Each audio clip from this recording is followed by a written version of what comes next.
எப்பவுமே எல்லா வருஷமும் நான் சொல்றது, நான் முன்னின்று நடத்தினேன் வசனத்தை. இது எனக்கு ஒரு பெருமை எங்க ஊர்ல. இது நான் எல்லா இடத்துலயும் சொல்றது. எங்க ஊர்ல எனக்கு ஒரு பெருமை. இது ஒரு ப்ரௌட் ஆஃப் மூமெண்ட். நான் அன்னைக்கு எங்க ஃபேமிலிங்கல்ல எல்லாரும் கொஞ்சம் விட்டுட்டு நான் நடத்துறேன். அப்ப என்ன அர்த்தம்? இது என்னுடைய பார்ட். இவன் கூடுறான் கிடையாது. நாங்க பேச நீ கேட்கணும். நாங்க பேச நீ கேட்கணும். நீ பேச நான் கேட்கணும். நீ முதல்ல நீ நான் பேசுறத விடுறா. நீ முதல்ல நீ நான் பேசணும்ல. நீ யார் வரம்பு மீறி பேசுறது? கிடையாது, ஒண்ணும் கிடையாது. இல்ல வரம்பு மீறி பேசுறது யாரு? நீ நான் ஜாப்ல இருக்கா, நான் ஜாப்லெஸ். எனக்கு எவனும் இப்படி கவலை கிடையாது. நான் தர மட்டும் இறங்குவேன். இப்ப நீ தானே பேசுற. நீ ஏன் உனக்கு இந்த மரியாதை வர மாட்டேங்குது? கடல பேசி பழக்கம் டக்குன்னு வந்துடும். முதல்ல அதை மாத்து. எனக்கு ஒரு மரியாதை இருக்கு, எனக்கு ஒரு வயசு இருக்கு. வார்த்தைகள் சில வார்த்தைகள் அப்படி டக்கு டக்குன்னு வந்துருது. வரக்கூடாது தம்பி, நீ மாத்து. நீ ஒரு பொறுப்பான பதவியில் இருக்கு. மாத்திரும். வெள்ளாளன் வழியில் நடந்த அசன வைபவத்திலே நம்ம கலந்து கொண்டாங்க. ஆனால் வெள்ளாளன் வழி அசனத்தை முன்னிட்டு நடத்தியது நான் தான். கர்த்தர் தாமே உங்களை ஆசீர்வதிப்பாராக. பெருமைமிகு பேராயர் அசரியா மண்ணிற்கு வந்திருக்கின்ற உங்கள் அனைவரையும் வெள்ளாளன் விளை தூய திருத்துவாலயம் அசன கமிட்டி சார்பாக அன்போடு வாழ்த்து வரவேற்கிறோம். ஆசிர் அங்க வேணுங்கிற அளவு கொடுத்துருங்க. என்ன முடிஞ்சா கூட்டுவாளி எல்லாம் அங்க முடிஞ்சுதா? முதல் பந்திக்கு நல்லா கொடுத்தாச்சா? முதல் வரிசைக்கு நல்லா கொடுத்தாச்சா? ரைட். சாப்பாடுங்க வாங்க. ரெண்டாவது லைனுக்கு முதல்ல கூட்டு கொண்டு போங்க. தம்பி நான் சொல்லாமங்க வரக்கூடாது. அங்கே போ. கூட்டு மட்டும் போமா. கூட்டுவாளி மட்டும் எடுத்துட்டு வாங்க. சாப்பாடு கொண்டு போங்கண்ணே. சாப்பாடு கொண்டு போங்க. போட்டு சாப்பாடு கூட்டுவாளி கொண்டு வாங்கண்ணே. கூட்டுவாளி ரெண்டாவது வரிசைக்கு வேணும். ரெண்டாவது வரிசைக்கு சாப்பாடு எடுத்துட்டு வாங்க. சாப்பாடு கூட்டு மட்டும் எடுத்துட்டு வாங்க. சாம்பார் முதல் வரிசைக்கு கொண்டு போங்க. இந்த காலத்துல நல்லதை சொல்றவங்களே நாட்டுல கொஞ்சம் பேர் தான்டா. அனைவருக்கும் அன்பான வணக்கம். பரிசுத்த வேதாகமத்துல கர்த்தராகிய இயேசு கிறிஸ்து ஒரு இடத்துல சொல்றாரு. மாற்கு 6ஆம் அதிகாரம் 4ஆம் வசனத்துல இயேசு அவர்களை நோக்கி, தீர்க்கதரிசி ஒருவன் தன் ஊரிலும் தன் இனத்திலும் தன் வீட்டிலுமே அன்றி வேறெங்கும் கனவீனம் அடையான் என்றார். இயேசு கிறிஸ்துவுக்கே இந்த நிலைமைன்னா அப்போ நம்மை போன்ற பாடுள்ள மனிதர்களுடைய நிலைமை எப்படி இருக்கும் என்பதை நான் சொல்லி நீங்கள் தெரிந்து கொள்ள வேண்டிய அவசியம் இல்லை. இந்த வீடியோவானது எனது சொந்த கிராமத்தில் நடந்த சம்பவத்தை விளக்கி, குறிப்பாக வெள்ளாளன் விளை அதை சேர்ந்த மக்களுக்கான ஒரு விளக்க வீடியோ. எதற்காக நான் பார்த்தீங்கன்னா இதை யூடியூப்ல பேசுறேன்னா, நான் யூடியூப்ல பேசின ஒரு காரியத்தை எடுத்து சிலர் சொல்லுவாங்களா, அதாவது கோமணம் கட்ட ஊர்ல வேட்டி கட்டினவெல்லாம் பைத்தியக்காரன் அப்படிங்கிற மாதிரி, நாம் செய்த ஒரு செயலை நாம் மகிழ்ச்சியாக ஒரு ப்ரௌட் ஆஃப் மூமெண்ட்ல சொல்லும் பொழுது அதிலும் குற்றம் கண்டுபிடித்து, இயேசு வாழ்ந்த காலத்திலே அவர் என்ன சொல்வாரோ என்று குற்றம் கண்டுபிடிப்பதற்காக ஒரு குரூப் என்ன பண்ணிச்சான், பிள்ளைனால அலைஞ்சுதான். ஸோ அது போல நமக்கு என்ன பண்ணுவாங்க, குற்றம் கண்டுபிடிப்பாங்க இல்லையா? அது போன்ற சில குள்ள நெறி செய்கின்ற வேலைகள் செய்கின்ற சில நபர்கள் என்ன பண்றாங்க, எடுத்து அதை ஃபார்வர்ட் மெனி டைம்ஸ் ஆகிட்டாங்க. அதுதான் பெரிய ஆச்சரியம். அப்ப நம்ம என்னன்னா, ஒரு நல்ல வார்த்தை சொல்லுவாங்க, எப்பொழுதெல்லாம் உங்களுக்கு எதிர்ப்பு குரல் எங்கெல்லாம் எழுகிறதோ அங்கெல்லாம் நீங்கள் வளர்ந்து விட்டீர்கள் என்று அர்த்தம். நம்மளும் பெருசாலாம் வளரல. ஆனாலும் ஆண்டவருடைய கிருபையினால இன்னைக்கு நம்ம ஒரு வலைதளம் நடத்தி வருகிறோம். அதன் மூலமாக சொல்கின்ற தகவல்கள் நிறைய பேரை சென்று சேர்கிறது. இது ஒரு நல்ல விஷயம்தான். ஸோ அதை கேட்டு கண்டு பொறுக்க முடியாத சில நபர்கள், முக்கியமாக இந்த வலைத்தளத்துல முதலாவது பேசிய ஒரு நபர், அவர் பேர் பாத்தீங்கன்னா ஜஸ்டின் சாம். இவர் யார் அப்படின்னா, நான் பார்த்து வளர்ந்த ஒரு பையன் தான். அவருக்கு எனக்கு பாத்தீங்கன்னா கிட்டத்தட்ட ஒரு 10 வருட வயது வித்தியாசம் இருக்கும். அவருடைய தாய் தந்தை எல்லாரும் பாத்தீங்கன்னா ஆசிரியராக இருந்தவர்கள், மிகவும் போற்றத்தக்கவர்கள், மதிக்கத்தக்கவர்கள், எங்களுடைய குடும்பத்தோடு ரொம்ப நெருங்கிய ஒரு உறவினர்கள் போன்றவர்கள். இவரும் அப்படித்தான். இவர் தான் பாத்தீங்கன்னா தற்போது நடந்த தேர்தல் மூலமாக நிர்வாகத்தில் வந்தவர். அங்க பாத்தீங்கன்னா அவர் பொருளாளராக இருக்கிறார்.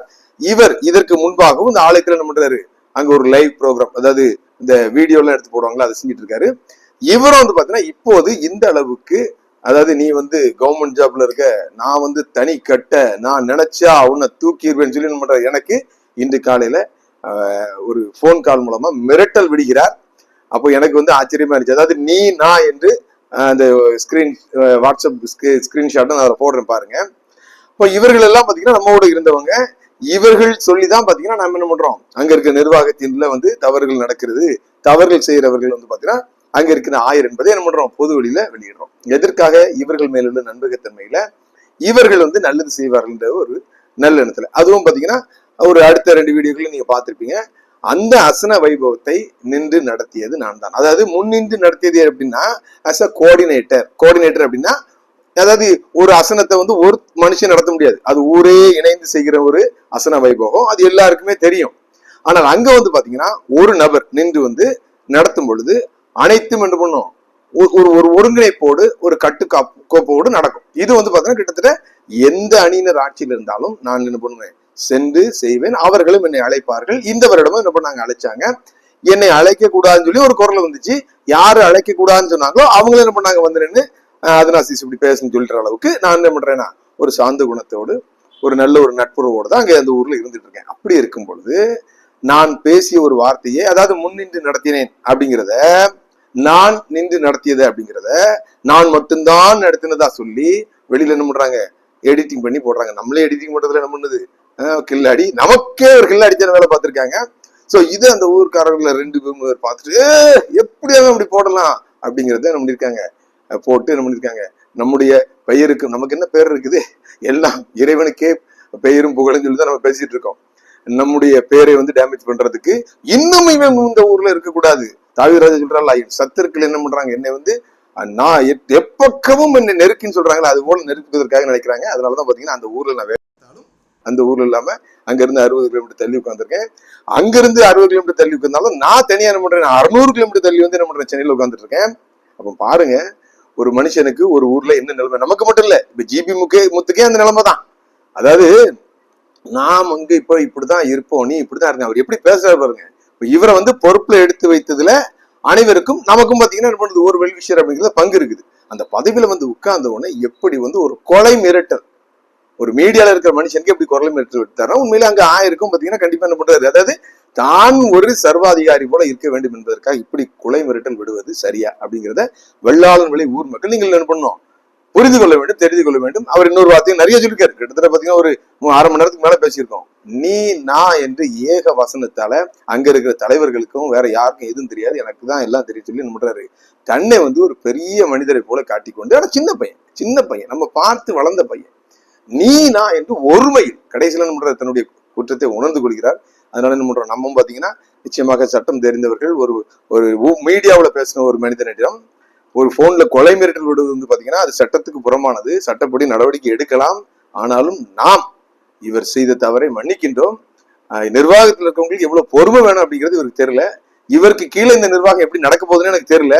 அது வந்து பாத்தீங்கன்னா இந்த வார்த்தையை நான் வந்து பாத்தீங்கன்னா அங்க மைக்க பிடிச்சு பேசும்போது நான் நின்று நடத்துகிறேன்னு சொன்னா தப்பு. நான் அப்ப அங்க என்ன சொல்றோம், நம்ம கடந்த 1 மாதமாக அசன கமிட்டியினர், ஆலய நிர்வாகத்தினர் கண்ணூரங்காமல் என்று என்ன பண்றாங்க, இந்த வேலையை நடத்துறாங்கன்னு சொல்லி என்ன பண்ணுவோம், பல தடவை சொல்றோம்.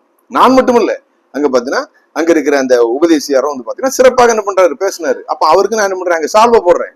அங்க வந்து என்ன பண்றேன், நான் என்ன முன்னிலைப்படுத்தவே இல்லை, அது எல்லாருக்கும் தெரிந்தது, நிர்வாகத்துக்கும் தெரியும்.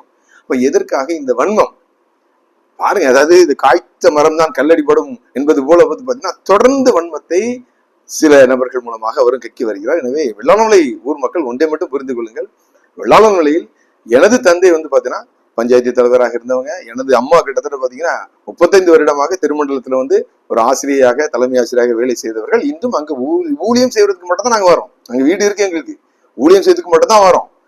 இதை வந்து வன்மமாக மனதில் நினைத்துக் கொண்டு இப்படி ஒரு பொறுப்பில் இருக்கிற பொருளாளரா இருக்காரு. இவர் இதுக்கு முன்னால என்னெல்லாம் பேசினாரு அப்படிங்கிறதுல என்னுடைய இதுல இருக்கு. அவர் வந்து 1000 பற்றி எப்படி பேசினாரு, அங்க இருக்க ஊர் நிர்வாகிகளை பற்றி எப்படி பேசினாரு நம்மகிட்ட இருக்கு. அப்படி இருக்கும்பொழுது இப்படி ஒரு வன்மத்தை கேட்குவது இது வந்து ஊர்ல இருந்து ஒரு ஒற்றுமைக்கு நல்லது அல்ல. அங்க இருக்கிற ஊர் பெரியவர்கள் உங்களுக்கு தெரியும். நானும் வந்து பாத்தீங்கன்னா அன்னைக்கு வரும்போது பாத்தீங்கன்னா என்னுடைய ஃபேமிலி எல்லாம் பாத்தீங்கன்னா திருநெல்வேலியில இருக்காங்க. இதுல வந்து எந்த விதமான பெருமை நமக்கு கிடையாது, கர்த்தருக்கு தான் பெருமை. ஆனா அதை நின்று நடத்தும் பொழுது நமக்கு வந்து பாத்தீங்கன்னா ஒரு மகிழ்ச்சி. இதை மற்றவர்களிடம் சொல்லும் பொழுது பாத்தீங்கன்னா மிகுந்த ஒரு ப்ரௌடு. ஒரு வருஷத்துல ஒரு தப்பு நின்று இப்படி செய்யறது பாத்தீங்கன்னா எல்லாரும் என்ன பண்ணுவாங்க, செல்ஃபி எடுப்பாங்க. நான் தான் என்ன பண்ணேன், எங்க ஊர்ல வந்து அசமத்துல என்ன பண்ணேன், பந்தி வச்சேன், நான் தான் வந்து சாம்பார் ஊத்துனேன். அப்ப அவர் ஊத்துனால மட்டும் தான் எல்லாரும் தின்னாங்களா? அப்படி இல்லை, என்னோட பாட்டு அப்படிங்கிறது இப்ப எல்லாரும் எடுத்து போடுறாங்க. இதுதான் விஷயமே தவிர மற்றபடி இது எதுவும் இல்லை. இருந்தாலும் பாத்தீங்கன்னா இந்த காணொலி வந்து பாத்தீங்கன்னா அதிக பேரிடம் சென்று சேர்ந்ததுனால் சற்று விளக்கத்திற்காக எனது ஊரில் நடந்த விஷயத்துக்காக சொல்றேன். தாழ்மையோடு சொல்லிக் கொண்டிருக்கிறேன். நானும் ஒரு மனிதனாக அந்த 2 இடத்துல பங்கேற்றேன். அந்த ஆலயம் வந்து பாத்தீங்கன்னா நிச்சயமாக என்ன இறைமையாக இருக்கும் பொழுது பாத்தீங்கன்னா நானும் கல் சுமந்து மண் சுமந்து எங்கள் ஊர் அனைவரும் சேர்ந்து கட்டிய ஆலயம். அதுல வந்து எல்லா நாளும் எனக்கு பங்கு இருக்கிறது, அனைவருக்கும் பங்கு இருக்கிறது. பேராயர் அசரியாவின் பிள்ளைகள் என்ற ஒரு பெருமை மிகு மண்ணில் நான் இன்றும் இருக்கிறேன், என்றும் இருப்பேன். நிச்சயமாக யார் என்ன சொன்னாலும் என்னுடைய பங்களிப்பு தொடரும்.